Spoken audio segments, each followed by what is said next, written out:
Thank you, members of the Synod. Would you give your attention to the moderator, please? Thank you, members of Synod. I trust that that's been fruitful and engaging working group time. We're going to work through a series of proposals now, but before we do that, let me throw to the business convener. Thanks, Sue. Thanks, moderator. Just a couple of quick announcements. One, we've had a couple of people go a cropper on the side doors there where there's a cable protector that's meant to stop you falling. So just as you go out, realise there's a bit of a lip there and you need to lift your foot is the one thing. We've also had a request for direction towards the nominations profiles. So if you go to the app or the website, then you're looking for the More button. On the website, that will be up the top. On the app, that will be down the bottom. And if you click on that, then the nominations profiles are available under there if you haven't been able to find them yet. Thank you, moderator. Thank you, Sue. Reverend Akani Vaitohi is going to introduce proposals 10, 11 and 12, which will then be spoken to by some others. So Akani, however you like. Thank you, moderator. My name is Ikani Vaitohi, chairperson of the Ministry and Mission Committee, and I work and live on the land of the Wurundjeri people. Moderator, I present to Synod proposal number 10, improving the lives of people with disability for Synod's discernment and decision. This proposal asks Synod to support concrete reforms to improve people's lives in Victoria and give recognition to the spiritual lives of people with disabilities. This proposal is the work of the priorities, focus and advocacy stream of the Cuban Leadership for Mission, and I present this proposal with the full support of M&M. So I'd like to invite Dr. Mark Zensek to take us through the proposal. Thank you, Mark. Moderator, members of Synod, as you approach proposal number 10, I was struck in reflecting on this by recently reading Miroslav Volf and Crossman's book, For the Life of the World, which argues that our public theology should be focused on how do we create flourishing lives for all people. This isn't the only theological lens you could look at this through, but it certainly was a very helpful theological lens. And Volf went on to write a subsequent work called Exclusion and Embrace that actually directly addresses the issue of how we see people with disabilities in this space. And this proposal flows from that notion that regardless of how we label people with regard to their capabilities, ultimately what we are looking for is to help people flourish in their lives. And it's with a very heavy heart that after 23 years of working for the Synod, we still need to be reflecting on the issue that people with disabilities in our community still suffer abuse, neglect, exploitation and mistreatment. And regardless of the number of reforms we've seen, the number of different regulatory systems that have been tried, this seems to be a persistent problem that we have not got to the heart of yet. This proposal flows out of the fact that currently the Victorian Government has been doing consultation on further reforms around our disability system within this state, and particularly around the Disability Act. So that is why it is focused on Victoria specifically. There was a joint submission made by ourselves from ELM and Uniting VicTas to the government's consultation around these particular reforms. This proposal flows out of both that submission, but also drew on submissions made by other bodies, other regulators, other bodies that represent people with disabilities in terms of the kind of reforms that are needed. My feeling from the last 23 years is the disability system needs as many safeguards as we can build into it. We need to make sure that, and largely what's being focused here are reforms that help fill in some of the cracks and gaps that otherwise exist in the safeguard systems that are needed for people with disabilities in our community. I commend this proposal to you. Thank you, Mark. Are there questions or comments, please? Barry.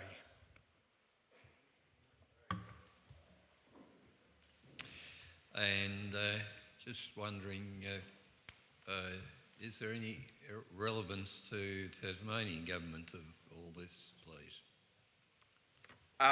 As I said, the proposal you have before you is focused on Victoria because currently reforms are being considered for the Victorian system.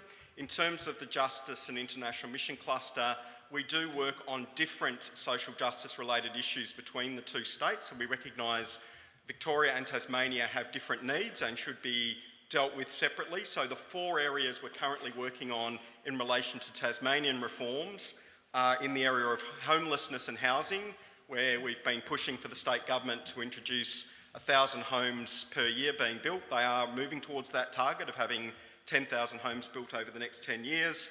A bunch of electoral reforms that are taking place, reforms in the youth justice system, particularly in light of the horrific abuses that were inflicted through the Ashley Youth Detention Centre, and the Tasmanian government is doing a very valuable consultation at the moment around reforms to the youth justice system and about actually addressing the causes of crime to prevent children entering the youth justice system. And we also are responding to a number of consultations the state government has been doing on gambling reform as well. So our responses are tailored to the different states, and that's why this one is tailored to Victoria, because the disability area is something we're working on in a Victorian context. Thank you. Yes, another question? Thank you, Amanda. Moderator Amanda Nicholas, Port Phillip West Presbytery, living and working, learning and playing on the lands of the Wathaurong people, and pronouns are she, her. Mark, I'd just like to commend you and the rest of your team for the work that you have done on this. It's certainly good work that needs to be done. And I just want to pose a question without detracting from this, but at what point are we going to prioritise the mission and ministry and the social justice and needs of the LGBTIQA+ community as well going forward? It'd be interesting to have a conversation about that at another time, another place, but recognising that that too is a community that has suffered great.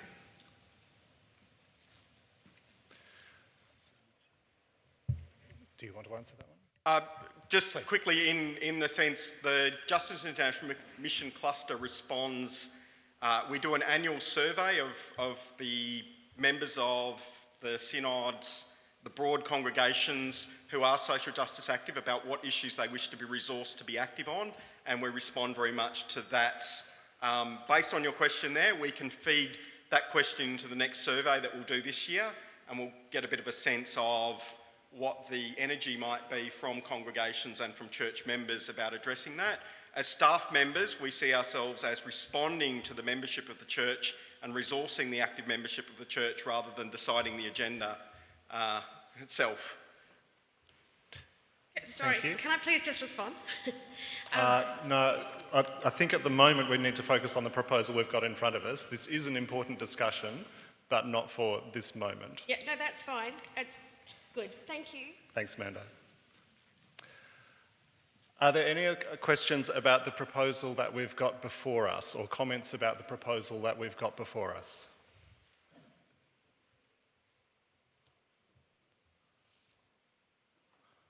Okay, let me test how we're discerning about this. Can I see an indication? For decision. That is consensus. Thank you. Good. Ikani. Thank you, Moderator Ikani Waitohi, Chairperson of Ministry and Mission Committee, and I work and live on the land of the Wurundjeri people. Moderator, I present to Synod Proposal 11, raising the age of criminal responsibility for Synod's discernment and decision. This proposal asks Synod to address inequities in the current justice system related to the age at which a person is able to criminally responsible, and this proposal comes to the floor Synod with the full support of M&M, acknowledging the proposal's competency in the work of the priorities, focus and advocacy stream of the Keeping Leadership for Mission. And I would like to invite Tim Molyneux from the Justice and International Mission Cluster to take us through the proposal. Thank you, Tim.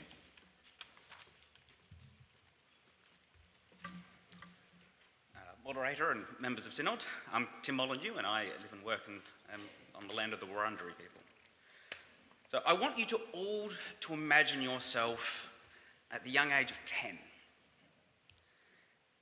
Now, as you do that, I want you to imagine those early family photos a lot of you have of yourself in your school uniform and almost your comically oversized backpack.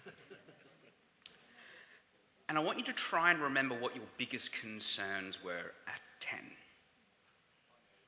And as you remember, it might surprise you to hear that across Australia today, police still have the power to arrest, strip search and imprison children who are only 10.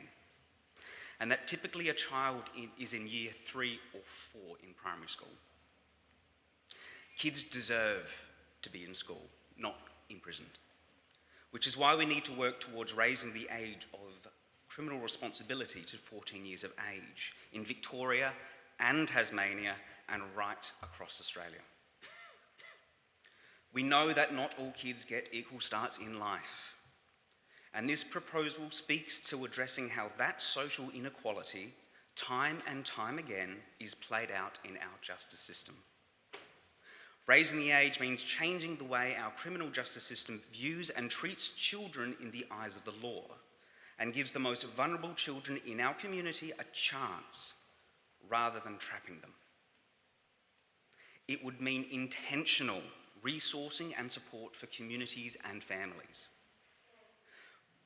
We know a community-centred approach works because we've seen it in Scandinavia, where the criminal age of responsibility is 15. And instead of having a juvenile justice system, schools, social welfare officers, child psychologists, health professionals, and the police share information about at-risk kids so that a comprehensive and individualised approach can be taken to ensure their welfare. Australia is out of step with this international community. An absence of leadership nationally has resulted in a mismatch of approaches over this issue over the last 2 years. Only Tasmania and the ACT appear to be heading in the right direction, while other states are doing either nothing at all or suggesting completely meaningless compromises. And while we stand and sit here together on the sovereign lands of the Wurundjeri people, we cannot forget that this is an issue that disproportionately impacts First Nation communities.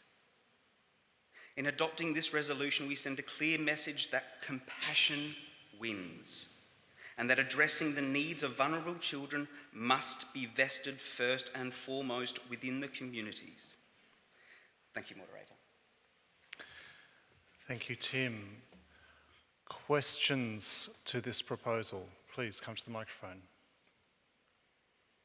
Thank you, Moderator. Jacob Wesley, Presbytery of Yarra. I work, live, worship on the lands of the Wurundjeri people. I just had a question around the age of 14. Where was that number gained from? Is that from international, other jurisdictions? Should it be higher? Should it be 13? Thank you. Thanks for that. Yes, so the age of 14 comes as a recommendation from the United Nations Committee of the Rights of the Child.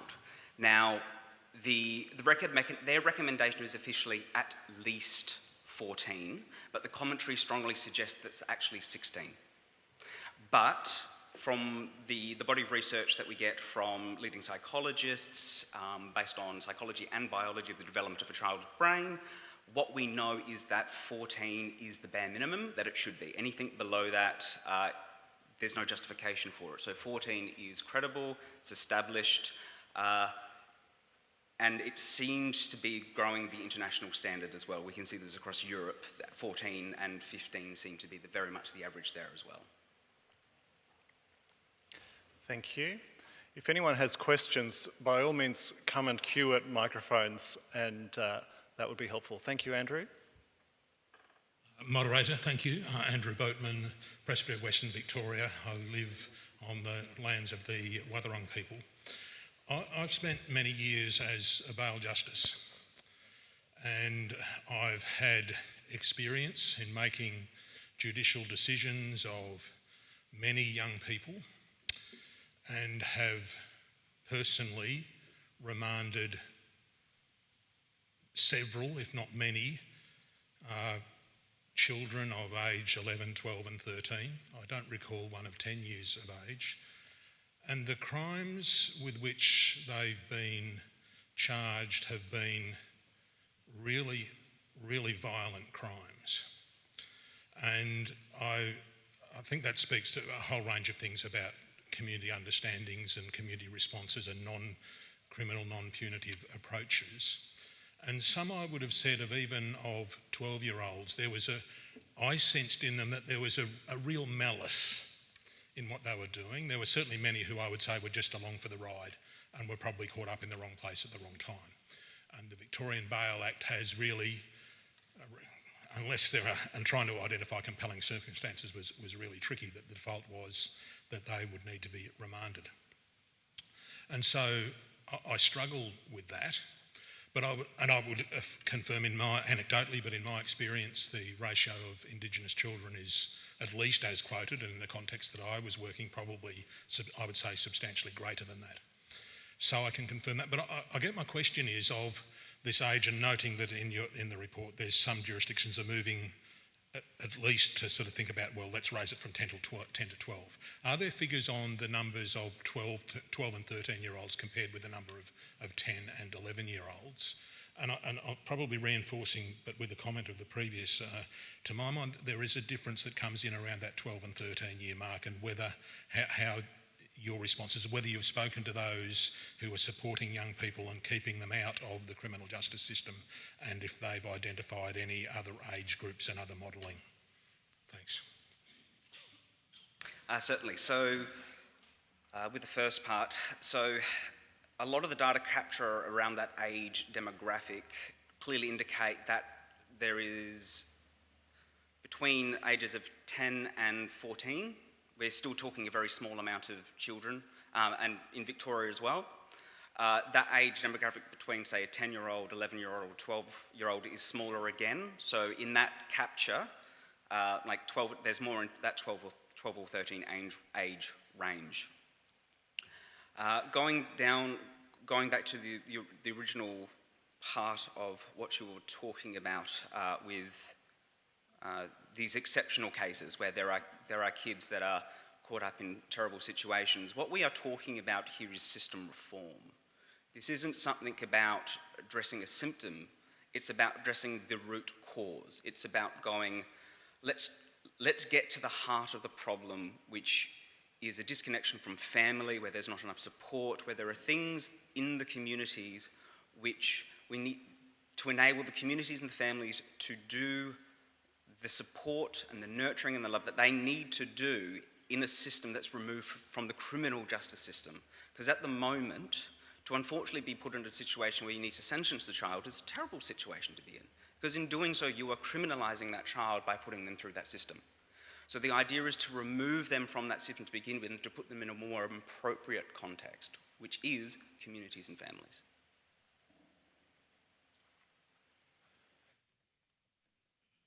Peter, thank you. Moderator, thank you. Peter Mitchell, Port Phillip West Presbytery, and I live on the lands of the Wurundjeri people. If someone is in contact with the criminal justice system at age 10, then they have been failed. And the fact that it's not picked up until it comes to the criminal justice system at age 10 is a failing in itself. And I believe that in parallel with raising the age of when someone can be put into the criminal justice system, so to speak, in Parallel with raising the age that can happen, we need to lower the age where it's detected that there is a problem. And I don't know what an appropriate age is for that, but resources have got to be put into looking after the kids who are younger than 10, who are likely to become stuck into the criminal justice system, and we don't want them to be. Thank you. I think we take that as a comment. If there are no other questions, then can I see your discernment about this proposal?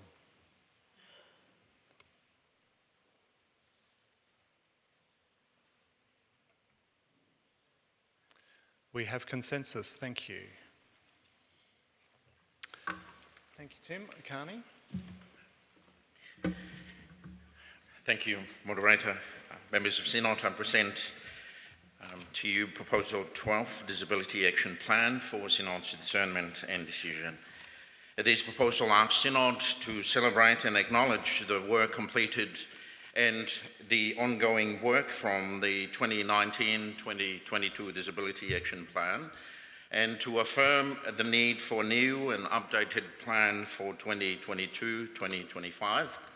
Moderator M&M has considered this proposal, and I present it to Synod with its full support, and I would like to invite Reverend Deacon Dr. Andy Corder from the Priorities, Focus and Advocacy stream to take us through this proposal. Thank you, Andy.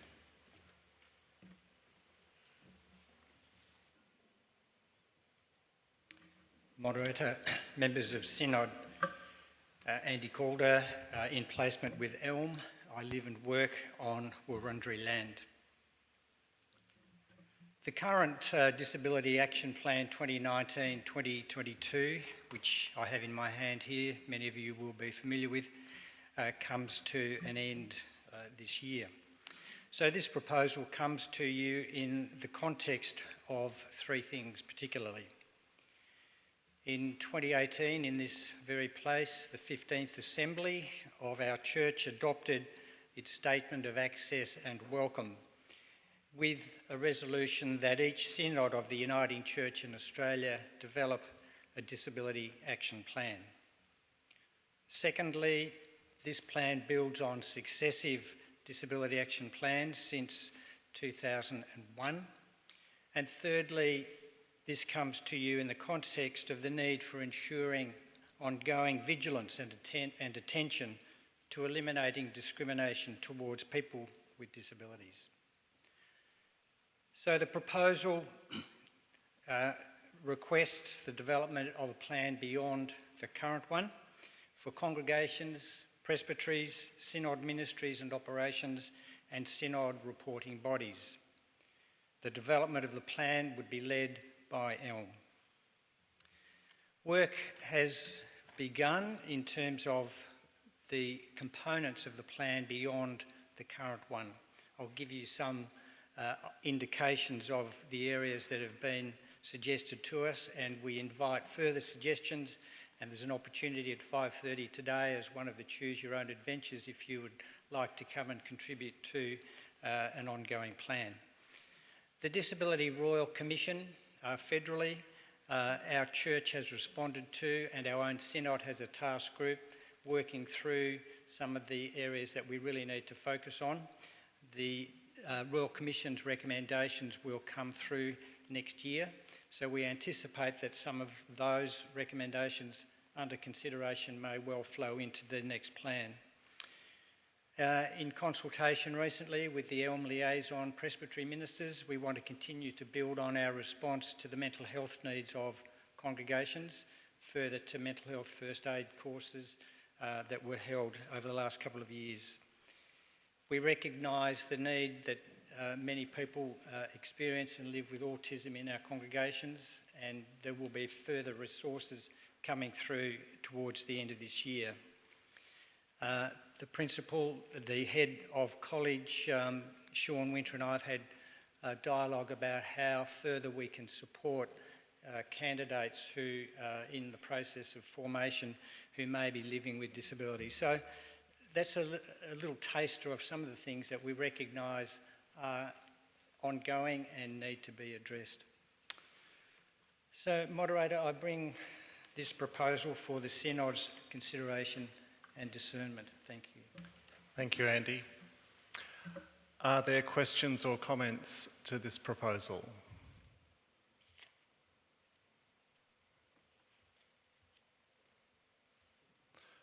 Lindley.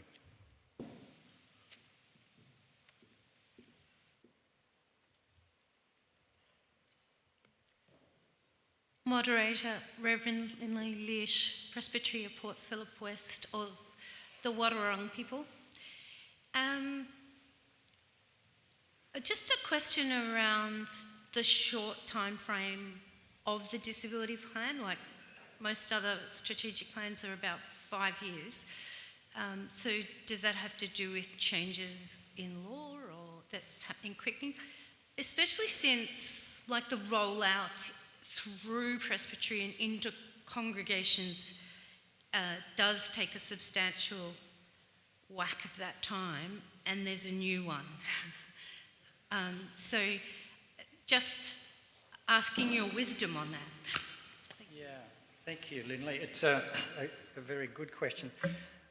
Yes, we have had the succession of different plans, and I think that has been an opportunity to have a close look on behalf of the whole Synod, to have a close look at the particular entities that sometimes 5 years can be locked in and become something that you can't be flexible with. But that said, I would say that Elm would be open to looking at, you know, a longer plan, span of a plan.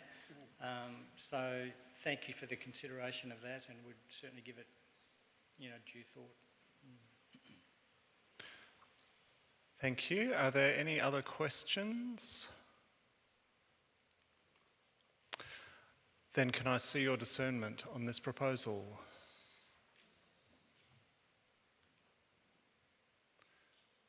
We have consensus. Thank you. Good. Thank you to those who've been presenting on stage. You can step down now. Thank you for those presentations. And I invite members of Synod to turn to Proposal 30. This is a return to the question of the Synod Meeting Planning Committee, and Ian Ferguson is going to present from the facilitation group. Thank you.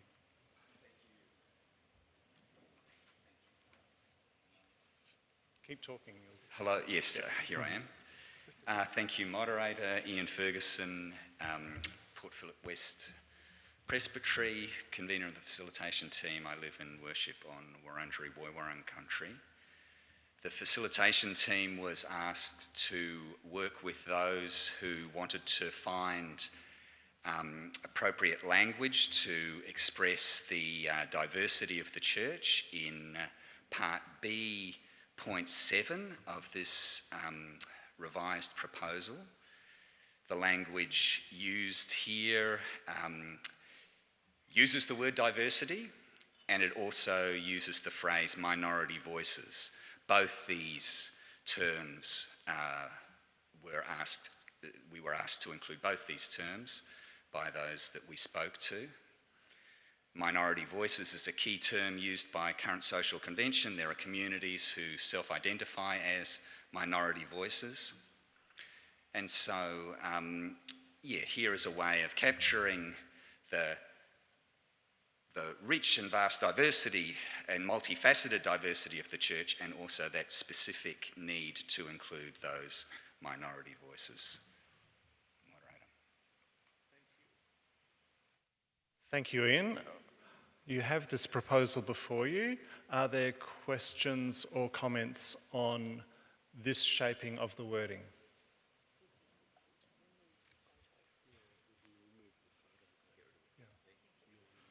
Can we remove my photo? That's better. Much better. Way better. Salesi. Thank you, Moderator. Salesi Faupula, Yarra Presbytery.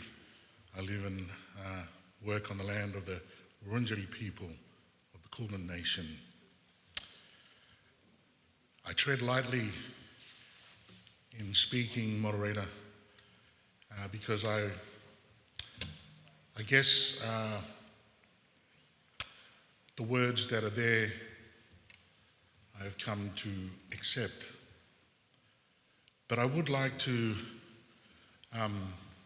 stress the sense of consciousness that's needed in this area when we talk about who's at the table. If one has to justify their place at the table, then was there really a place at that table? Advice given to me when I went into ministry, as I naively went into ministry for the first time. They said, Salesi, there will be a honeymoon period. And then after that honeymoon period, then real ministry begins.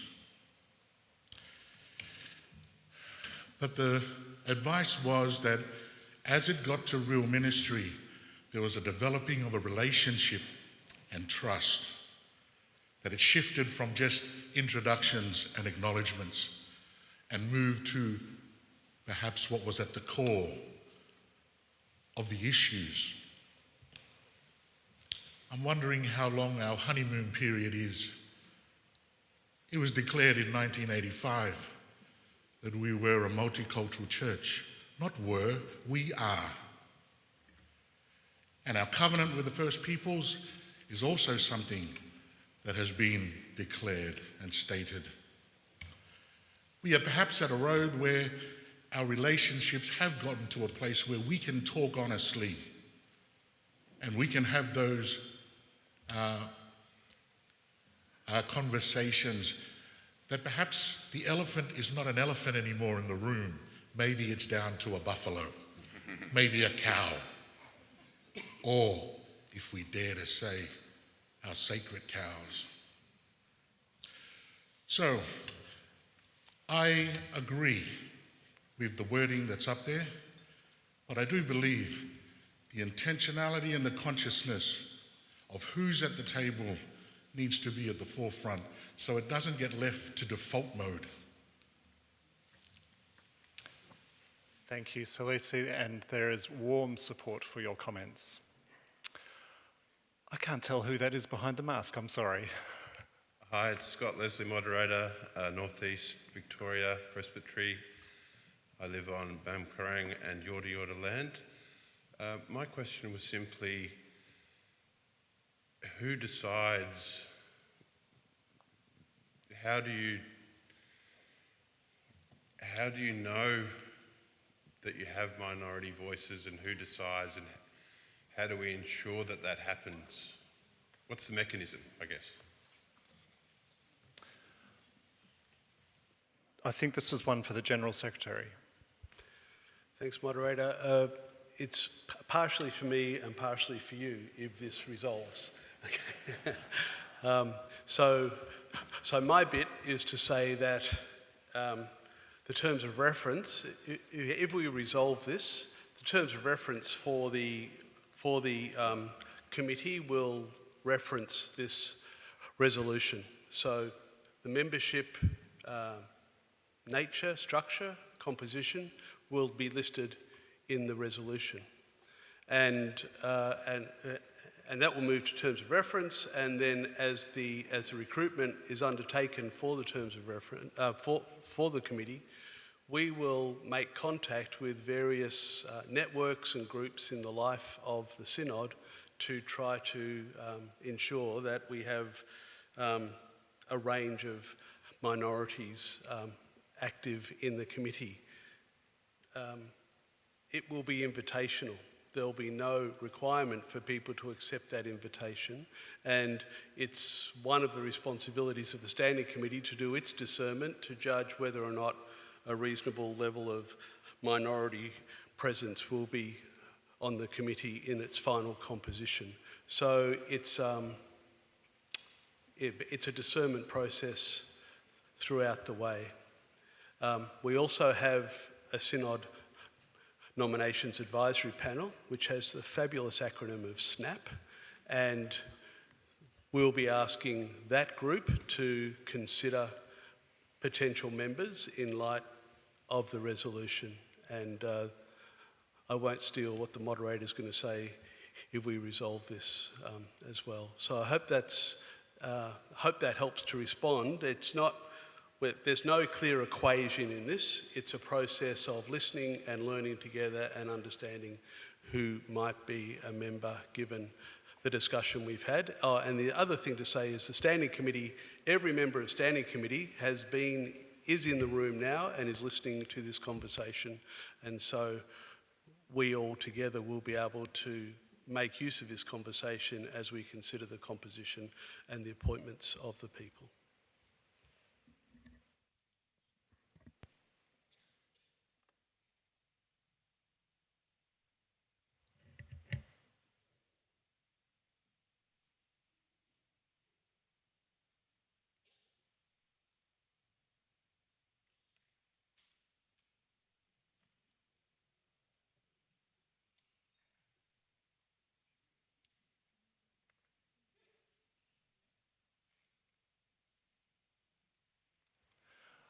On reflection, as I've been listening to this debate, and this is, I'm not even sure if debate is the right word, but the conversation, and hearing the General Secretary's response, I'm conscious that we are, in this form of words, requiring the presence of minority voices in a way which is not, it's a little more than the invitational, and this actually could become quite difficult if, in fact, people who we invite, if we're unable to secure people who want to actually participate in this particular way. I totally agree that we need to be intentional about the invitations. I'm less sure that we can be bound by whether people decline the invitation. So I'm wondering if a form of wording which might include, if after the word with, if we ask for intentional invitation for the presence of minority voices. Is that Jay behind the mask there?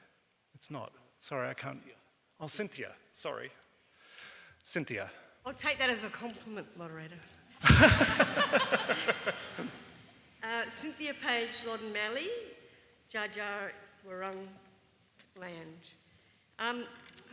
When we say invitational about this, do we mean that specific people will be invited, or do we mean an invitation to volunteer to be considered?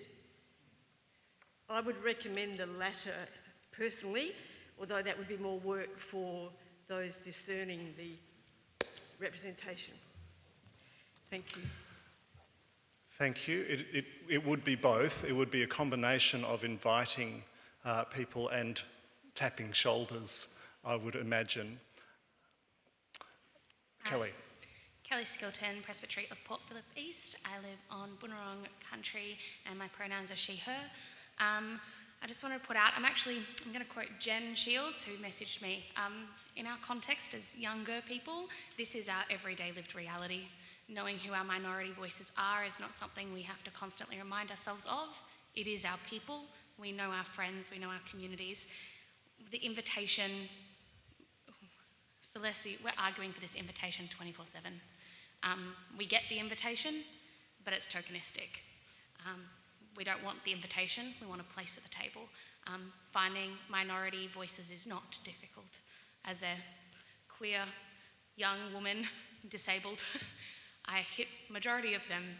I'm white. We have to have intersectionality in who we pick at the table. It's not hard. I don't think we need any specification. We just need to say the presence of minority voices is important, and it sits as it is. Okay, strong support for that. Fine, that's fine. I'm more than happy to stay in this form of words. Yes, Claire, thank you, sorry.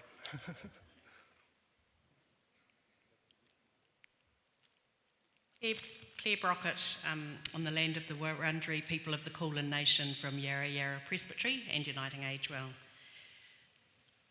I would just ask Synod to reflect on when we invite minority voices, actually part of the work we're asking Standing Committee to do is what preparation might Standing Committee do to prepare to engage with minority voices to reach the level, if we're having one person from a minority, to be a voice of a minority, to actually help people feel comfortable, to be able to represent, to be able to be that voice at the table. It's reminiscent to me a little bit of the very old women's place at the table, but there's one of you, and so when there's one of you, you don't wish to speak for everybody because you can't speak for everybody. And so by saying no, it can be perceived as non-interest and non-willingness to be the voice. So I think we have work to do in terms of, and I would invite Synod Standing Committee to do some of that work of preparation for this part. Thank you. Thank you, Claire.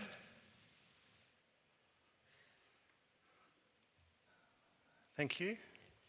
Ian Spencer from the Daniel Uniting Church of Presbytery, Port Phillip East, Bungalow. The question is, why did we remove the two co-op people? Because we added that in several Synod back for the property and financial people if we didn't have them on the Standing Committee. With the issue with the school that we had to sell off properties. General Secretary. The reason why the two people, that category was removed was because it was if there weren't people from a diverse range of backgrounds in the initial group. And so in the discussions we were having to look at what's in front of, to bring together what's in front of us now, we thought it wouldn't be needed to have that clause indicating two more people. Also, if we had two more people to be a committee of 15, that's a lot of people. 13 is big enough. And so it's a response to the way that the proposal has emerged. And it's also a practical response to realise that 13 people on a committee is probably as much as you'd want to have for this sort of committee work and so forth. Thank you. Any other questions or comments? Then I put this proposal to, oh no, sorry, there is one more. Yeah. Carol Boyce, Loddon Valley Presbytery, and from the land of the Wumba Wumba people. That's where I work and live. I'm just wondering whether we could actually shift what we're talking about here from remaining members to being that the membership of this committee be comprised of, is it six?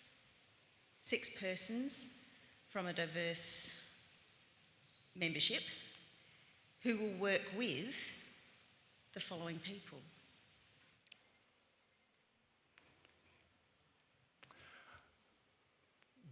There's surprisingly little response to that, but it's no. Yes, we may be able to pick that up in the terms of reference, but it won't change the substance of this. But it is actually where this whole thing started, as a matter of fact, trying to ensure that we had a diversity in the preparation of this very committee. So, which wording did we end up with for 7, moderator? As you had put it, nothing has changed. Okay, so we're going back to, yep. Nothing has changed, yes. Okay, can I put to you the proposal as we have it before us?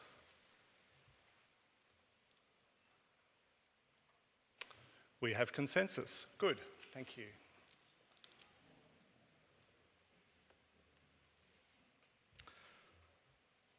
Okay, we're going to move to proposal number 15.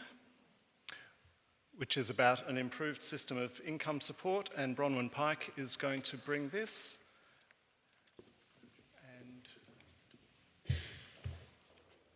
And Tom.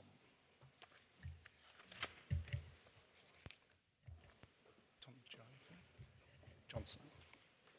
Okay. John. Oh, and John Clark too. Thank you, Bronwyn. Moderator, members of Synod, Bronwyn Pike and I live and work on the land of the Wurundjeri people. And we bring this motion before you today because the common denominator with nearly all the people that Uniting works with every year is the issue of poverty. And whether it's in our emergency relief programs, our homelessness programs, family support, people who are experiencing family violence, child protection issues, drug and alcohol, mental health, and that's just some of the scope of the programs that Uniting delivers around Victoria and Tasmania and in other states. The majority of the people that we see are just poor. They don't have enough resources to be able to maintain a decent life, and they scratch themselves often from one source of income to another. And so the research that we've done further reinforces this, and I'm going to invite our Head of Advocacy, Tom Johnson, to expand a little bit on that research. Thank you, Tom.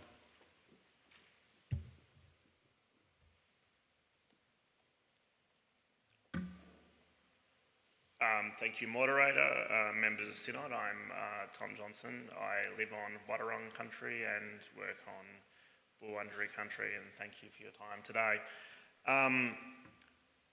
As Bronwyn mentioned, why are we talking about this today? As the community services arm of the Uniting Church, we work with the most vulnerable people every day. The topic of income support touches a lot of our consumers every day.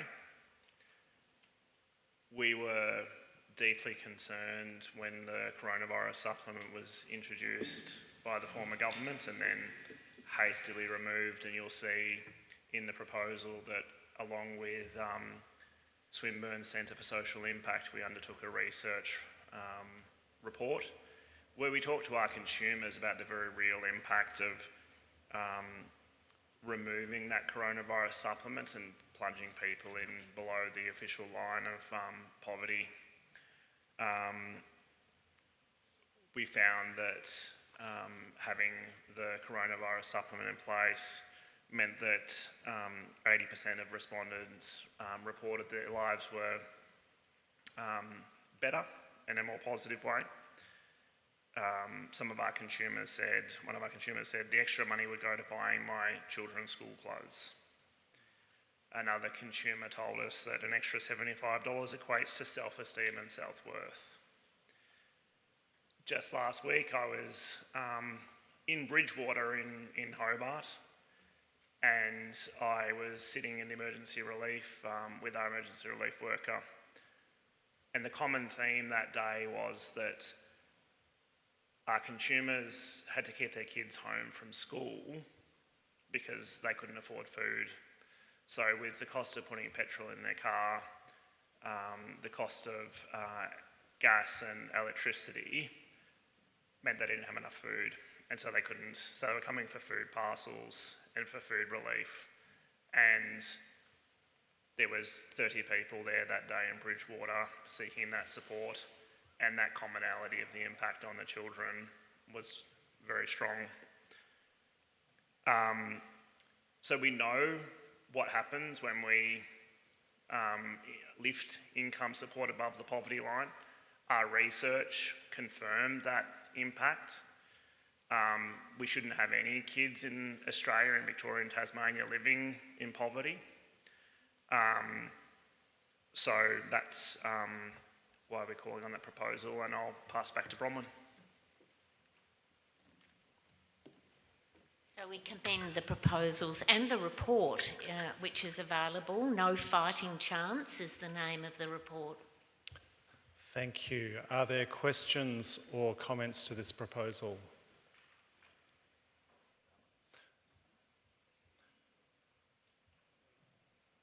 Thanks, Alex.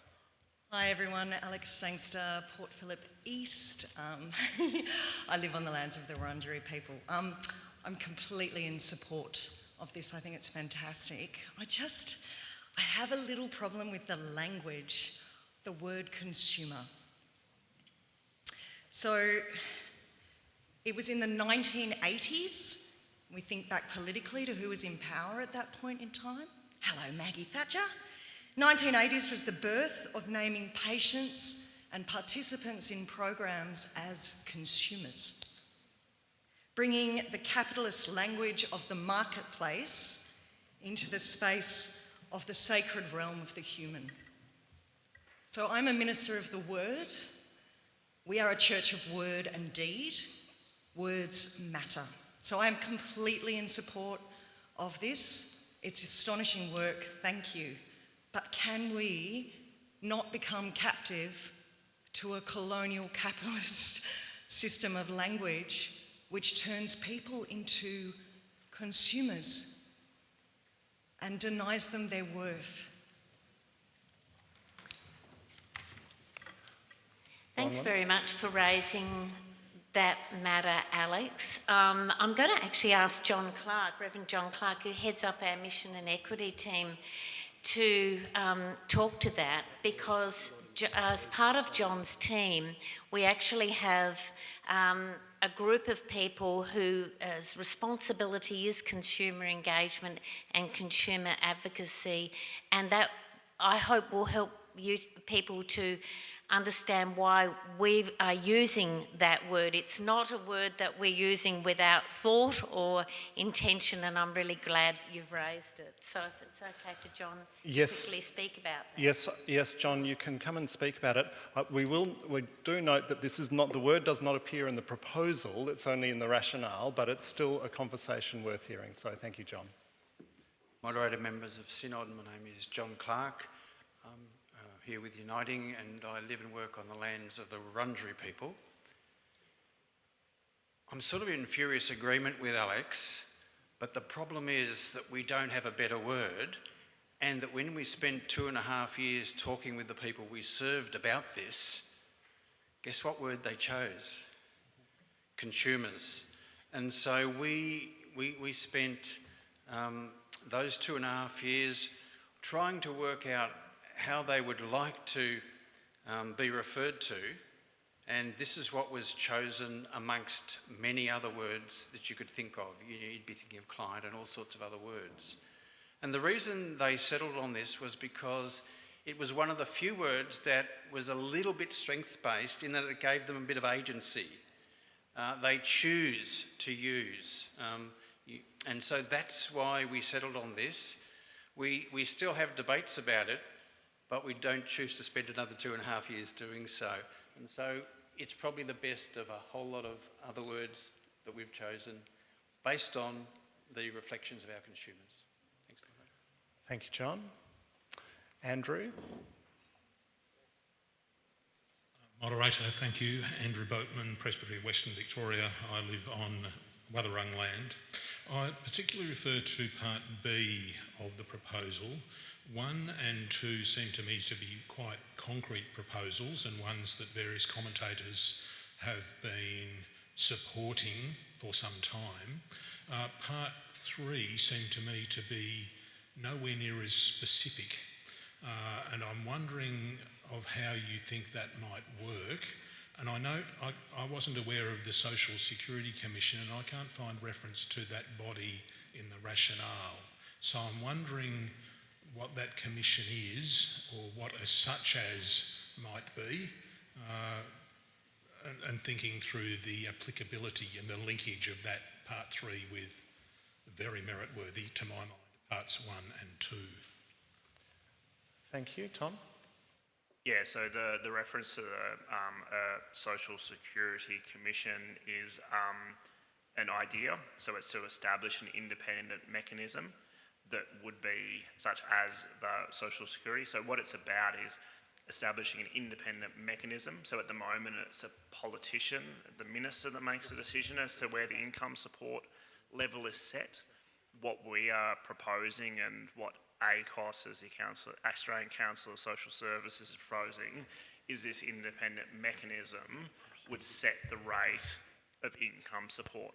That would bring it in line with how the Fair Work Commission makes the decision in relation to the minimum wage and other awards and those type of mechanisms. We suggest this because the harm associated with the worthy and not worthy elements of income support, to take it to an independent mechanism, would make it a fair and reasonable decision, and would allow, like the Fair Work Commission that takes the advice of experts, economists, ACOS, the union movement, they are all part of a working group that advises the Fair Work Commission. So we think that's the best mechanism moving forward to set the income support level.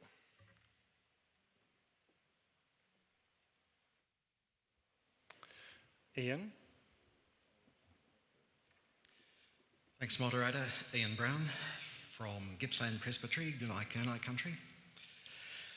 I'm no grammatician, but I just wonder if using the definite article there in clause 3, such as the Social Security Commission, is inferring that such a body exists. Do we mean such as a Social Security Commission? He's happy to bow to that. And that has received strong support. Change so that "the" to "a". let me test that. Can we change the "the" to "a"? Yes, that is now "a". Good. Thank you, that's helpful. If there are no other questions, Al. Thank you, Moderator. Alistair McRae, Yarra Yarra Presbytery, and I live on Wurundjeri land. The proposal describes the positive impacts of the supplement, and then there's no adjective about the effects of the withdrawal. So I'm wondering whether you would accept inserting the word negative effects of the withdrawal of the supplement. We're comfortable if that's the Synod's wish. It's the more we That's can reinforce the point, the happier we are. That's in clause A on the second line, yes, and it looks like we're going to insert the word negative in front of the word effects of withdrawing these measures. Thank you. Are there any other questions, comments, or improvements? Then can I see your discernment? We put this proposal. We have consensus. Thank you. We have now been going for an hour since we started through this run of proposals, so I'm going to ask if we can just have a short stand up, stretch your legs, turn around, don't go away, but just take a moment to keep the blood moving. Thank you.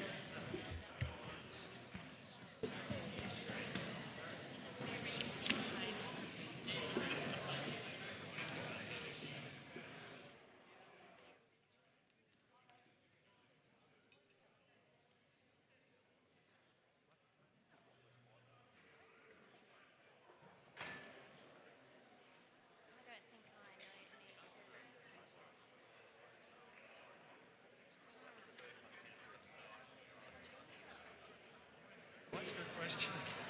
But I always assume that, we talk about people of the Kulin nations. So I always assume that's the whole lot. But maybe just the East Coast. I don't know. It's good.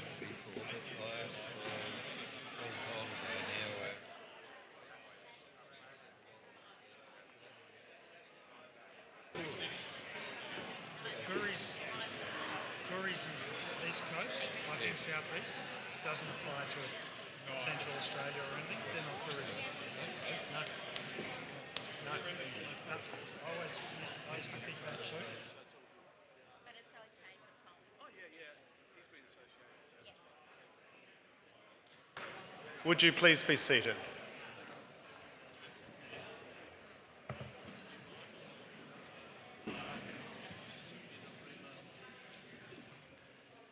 As we work through these proposals, I'm conscious that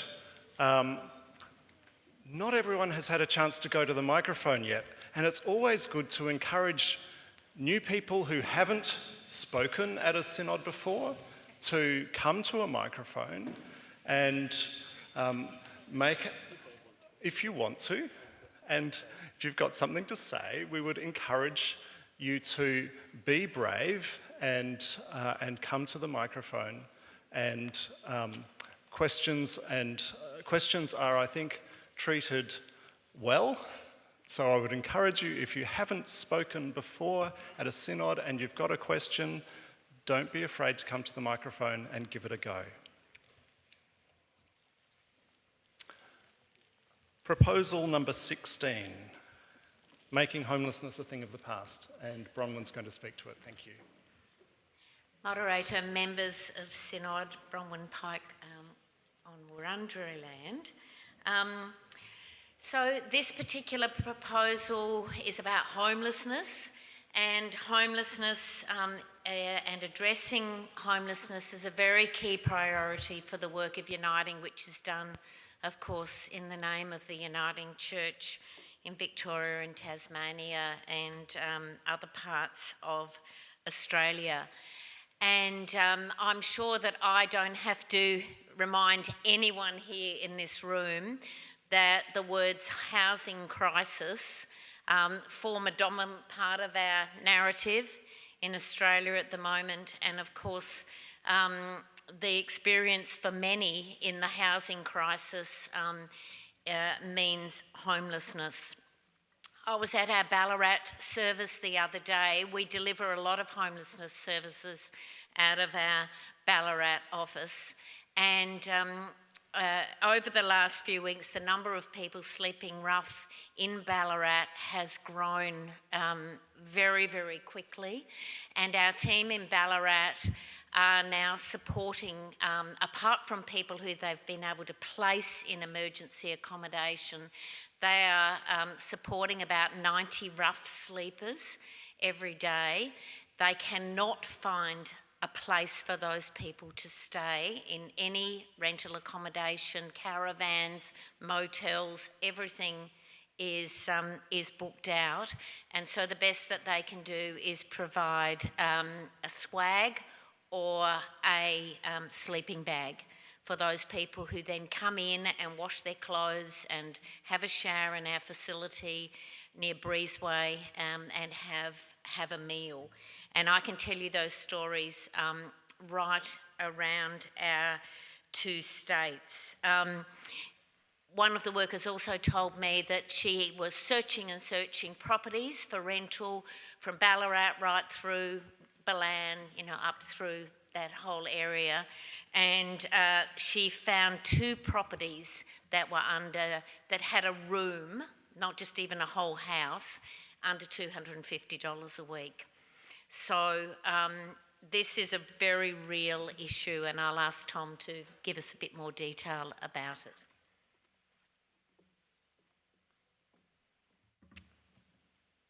Moderator and member of Synods. Why are we talking about this today? Whilst we put this proposal together a few months ago, the cost of living pressures is having a phenomenal impact. The most recent national rental snapshot showed that less than 1% of rental properties were affordable for a single person on government income support. Low income earners are hardly better off. For a single parent on the minimum wage with 2 children, only 15 properties, even with a family tax benefit, was affordable. In Hobart, we have people who are full-time employed that can't find a house and are sleeping in their cars, such as the crisis happening now. Uniting operates over 13 dedicated homelessness services across the entire state of Victoria: Southeast Melbourne, Sale, Horsham, Stawell, Ballarat, Werribee. Whilst the Victorian government's $5.3 billion investment in social housing is welcome, this is a once-off. What we need to do is build it into the recurrent funding across government and make sure that it's a continual investment. In Victoria, the investment over the last 15 years is well below all the other states, and it only addressed a fraction of the problem. And I'll hand you back to Bronwyn.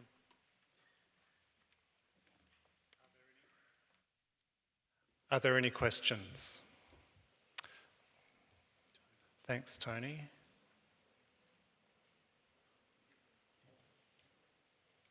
Moderator, members of Synod, Tony Davies, a member of the North East Victoria Presbytery, and I live on the land, I've got to read them because there's 3 of them, of the Wiradjuri, Waveroo and Doodaroa peoples. My question is actually around what happens next. As I sit here in this comfortable building with roof over my head, got some heating, I've got my coat, and we're making, I think, what are very important decisions, but what happens next? What happens is we might send a letter to the various politicians, including this particular proposal, saying the Uniting Church in Victoria and Tasmania has decided we want to do this. But what else are we doing? I know that in local congregations there are lots of people who are involved in the winter night shelter program. We're trying to do those sorts of things locally. But what else can we do? What else is the Synod or is Uniting doing in terms of lobbying? Is there a program which we can devise for people like me to actually lobby our local politicians? That's my question. Thank you. I think the advocacy and the lobbying is incredibly important, and Tom and the team are looking for ways to engage our congregations and people in that task in their local community. Tom, we can always do more, so thank you, and we'll continue to find and seek ways to do that. Point E also does talk about the support that congregations and individuals can give to Uniting, not just in its work with homeless people, but in the opportunities that do present themselves for partnerships around the provision of more affordable housing and more social housing.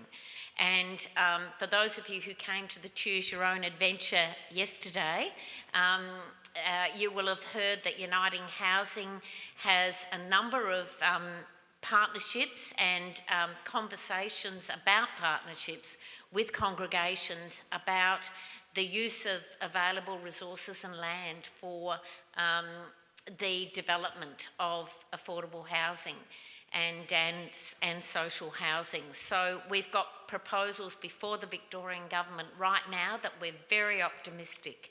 And one is in Bendigo, a partnership with the congregation at St Andrews. Another one in Wangaratta. We've just submitted for a proposal in Ballarat. So there are lots of things we can do, and our door is always open to look at ways that we can partner with congregations to do what we can in our small way to build up the supply, because it's a supply issue.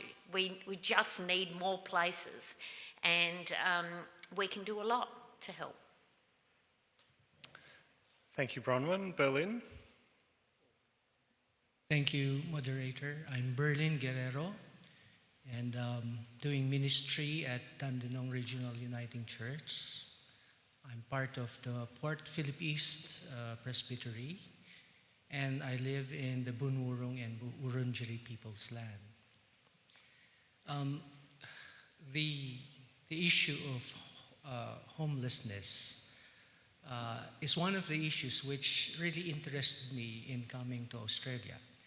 Not because I want to have a house, but it's quite similar to issues faced by a lot of Filipinos in the Philippines. But this is something which, for me, as an individual, having a house won't happen in the rest of my stay, in my life, because I am not able, or I cannot, through my own means, have a house here in Australia anymore. The reason is, it's very expensive. Just around our suburb, it would be $500,000 and more. My question is, in all the times that we have addressed the issues of homelessness, which is for me also an issue of houselessness and affordability, why have we not raised issues about the private corporations and builders who have been amassing a lot of profits out of the privatized housing program?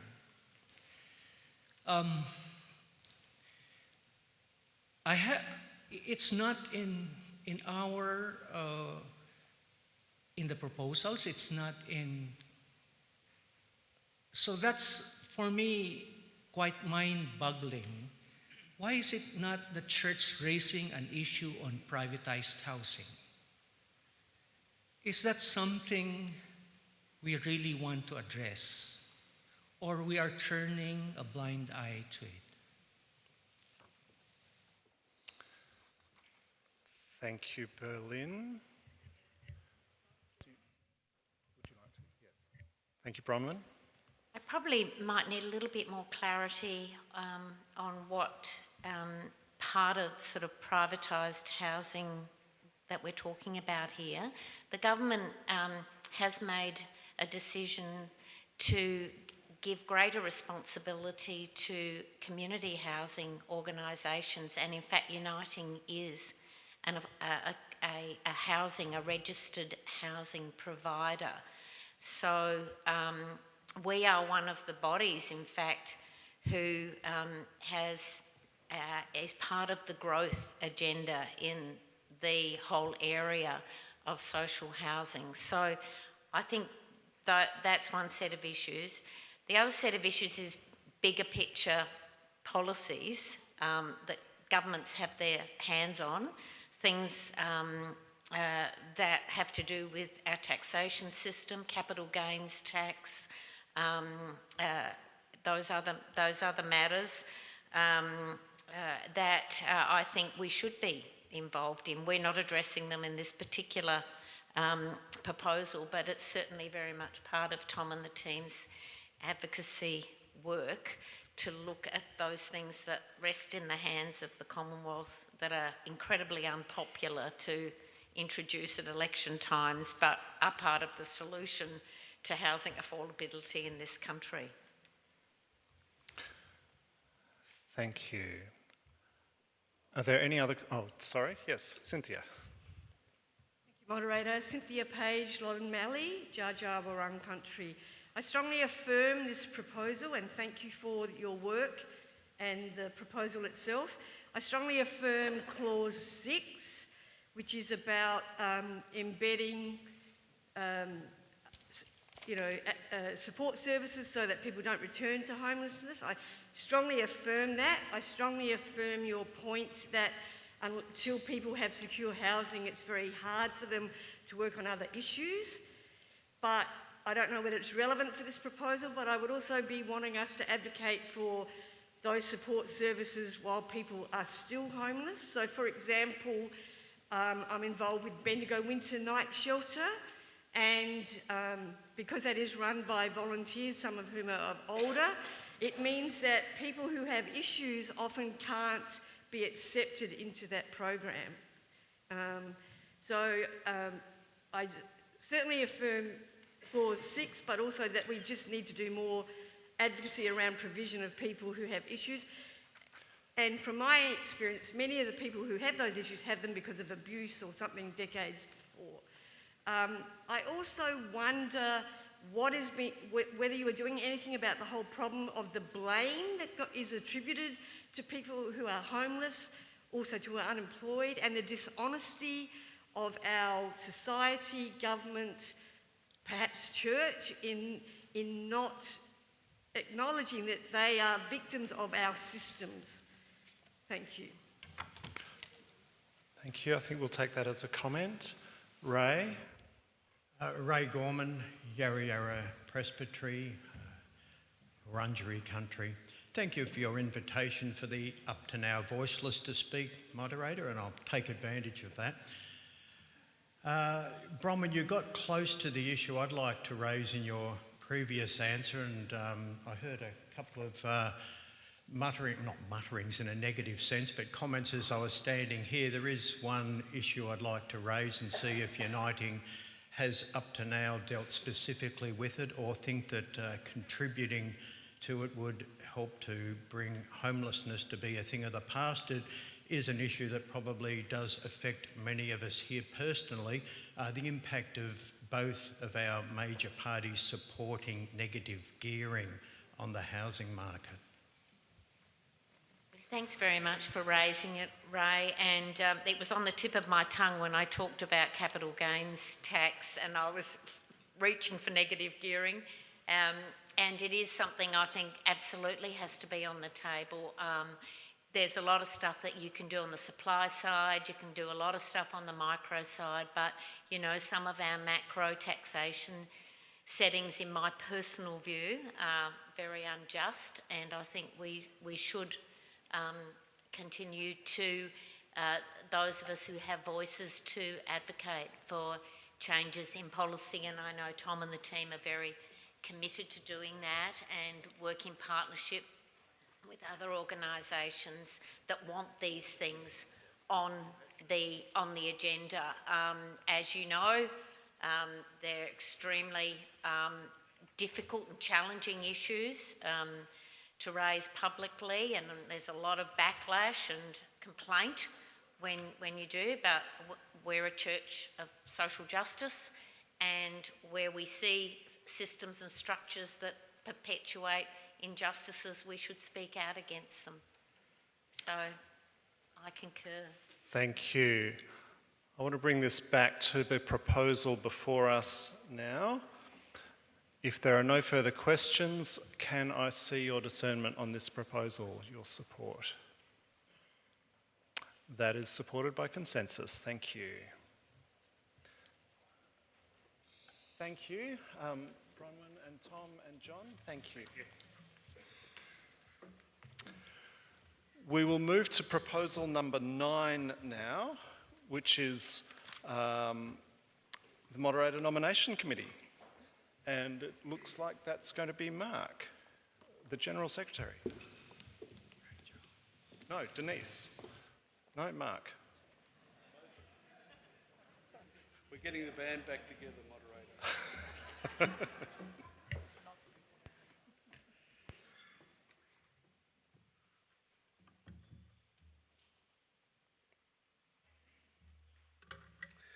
Thank you, moderator.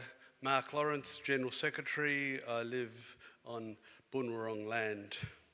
Moderator, the practice of this synod is that a nominating committee for the moderator includes a chairperson who is a past moderator, along with 6 other members. The Standing Committee recommends, in response to that way that we establish our committees for nominating moderators, the Standing Committee recommends that the Reverend Sue Withers be appointed as the next moderator, as the next chairperson, as the next moderator nominating committee chairperson.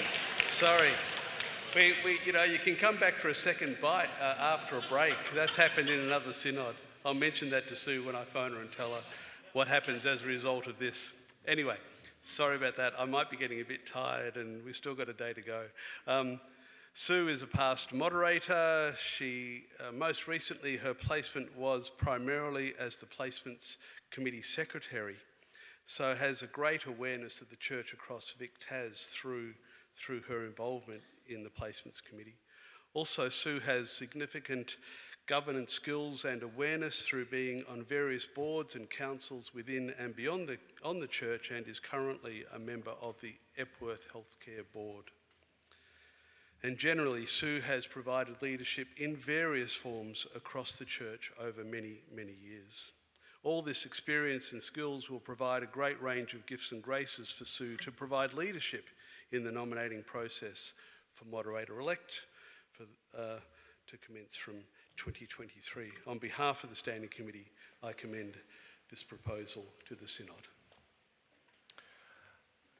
Thank you. Are there any questions? Then I put the proposal to you.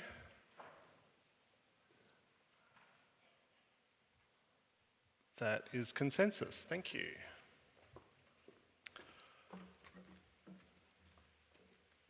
I think from here we've done enough proposals for now, and we'll move to some other business.